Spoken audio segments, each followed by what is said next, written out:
अस्सलामुअलैकुम। Welcome to my channel Urdu 100 horror podcast. तमाम video updates के लिए उर्दू 100 हॉरर पॉडकास्ट को सब्सक्राइब करके बेल नोटिफिकेशन को ऑन कर दें। आइए सुनते हैं आज की वीडियो में किसी की ज़िंदगी पे बीती एक सच्ची, नाकाबिले यकीन और पुरस्कार कहानी, जिस पे बीतती है उसी की ज़बानी।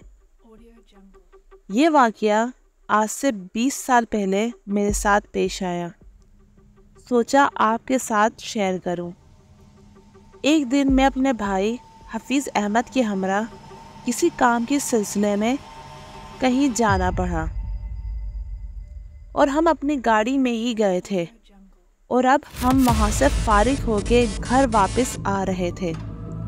रात का वक्त था और अब घर वापस जाते हुए बहुत ही रात हो चुकी थी। सर्दी का मौसम था और फिर अंधेरा बहुत ही ज़्यादा हो चुका था।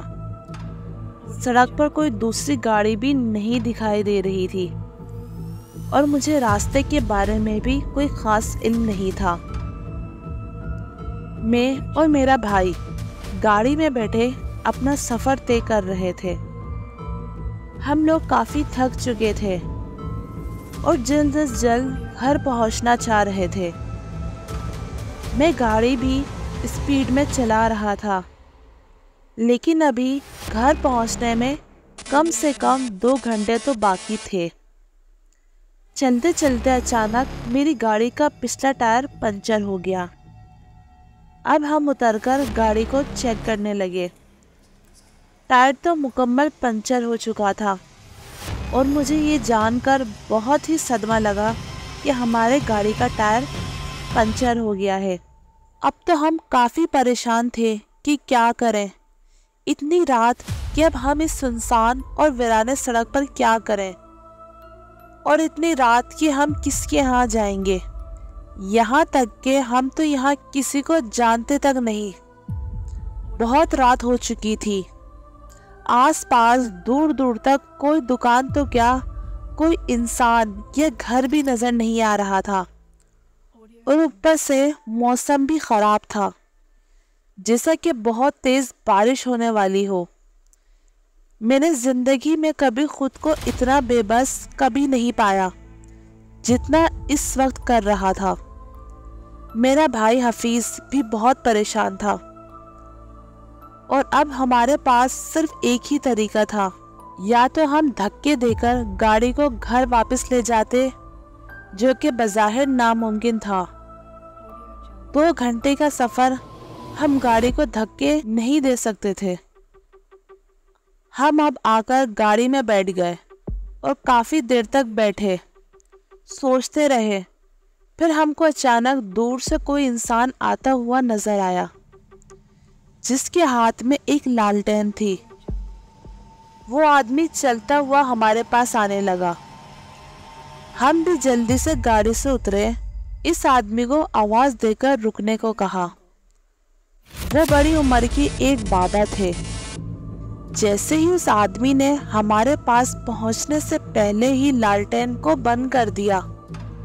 ये देखकर मुझे बहुत हैरत हुई, पर पूछना मुनासिब नहीं समझा कि किस वजह से बंद किया था। हमने उनसे पूछा कि यहाँ कोई टायर पंचर की दुकान है। हमारी गाड़ी का एक टायर पंचर हो गया है और हम इस जंगल में फंस गए हैं। वो ये सब सुनने के बाद काफी देर तक चुप रहा और हमें अजीब तरीके से देख रहा था। हमने फिर इनसे पूछा कि बाबा, यहाँ कोई दुकान वगैरह है? हमें टायर बदलाना है। अब कुछ सोचे बगैर उन्होंने हमें जवाब दिया कि नहीं, यहाँ कुछ भी नहीं मिलेगा। फिर हमने कहा कि इस सड़क पर रात कैसे गुजारें। फिर इस शख्स ने कहा कि आप ऐसा करें, इस सड़क से कुछ दूरी पर मेरी एक झोंपड़ी है, अगर चाहो तो सुबह तक वहाँ ठहर सकते हो। हमने इनसे पूछा कि आप इस जंगल में रहते हैं और वो भी अकेले? फिर उन्होंने कहा कि हाँ, मैं शुरू से ही अकेला रहना पसंद करता हूँ। फिर उन्होंने कहा कि चलो चलते हैं। अब हम अपना सफ़र तय कर रहे थे।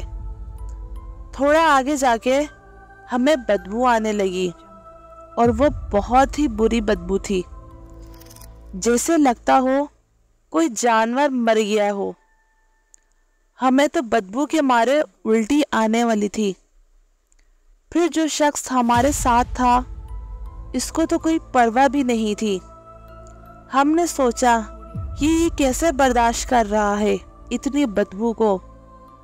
अब हम इसके साथ इसकी झोंपड़ी तक पहुंच चुके थे। अब इन्होंने हमें रुकने को कहा। आप इधर ही रुके, मैं अभी आया। ये अल्फाज कहकर वो जाने को मुड़ा ही था, मेरे भाई हफीज की इस पर नजर पड़ी। अब जो इसने मंजर देखा वो देखने के काबिल था। क्या देखता है कि इस शख्स के जो पाँव थे वो बिल्कुल ही उल्टे थे। वो उल्टे पाँव चल रहा था। ये मंजर देखकर मेरे भाई हफीज की जिस्म में लर्जा तारी हो गई। मैंने उससे पूछा कि क्या हो गया है। उसने बताया कि उस शख्स को तो देखो, इसके पाँव देखो।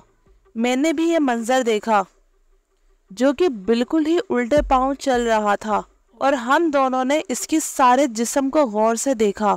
अब तो उसके जो नाखून थे वो तो बिल्कुल ही बड़े होते जा रहे थे, और उसके दोनों कान भी बड़े और इंतहाई भयानक होते जा रहे थे। वो शख्स जाते हुए बहुत ही बुरी आवाज़ें निकाल रहा था, जो आवाज़ें हम अपने कानों से सुन रहे थे। हमारे पांव तले जैसे ज़मीन ही निकल गई। ये मनाजिर देखकर हमारे जिस्म में खौफ सा पैदा हो गया। हमें कुछ भी समझ नहीं आ रहा था कि हम क्या करें। हम भागने लगे। हम इतनी तेजी से भाग रहे थे कि एक दूसरे से आगे पीछे होते जा रहे थे। अल्लाह अकबर के नारे लगाते जा रहे थे। हम अपनी गाड़ी तक पहुंच चुके थे। हम गाड़ी में अंदर बैठ गए। हम बहुत ही परेशान थे कि अचानक अल्लाह के फजल से हमें एक गाड़ी आती दिखाई दी। हम जल्दी से अपनी गाड़ी से उतरकर उससे मदद मांगने लगे। वो रुका। हमने उनसे अपना सारा मामला बयान किया। उन्होंने जल्दी से हमारी गाड़ी का टायर बदलाने में हमारी मदद की, और इस तरह हम इस जंगल से निकलने में कामयाब हो गए।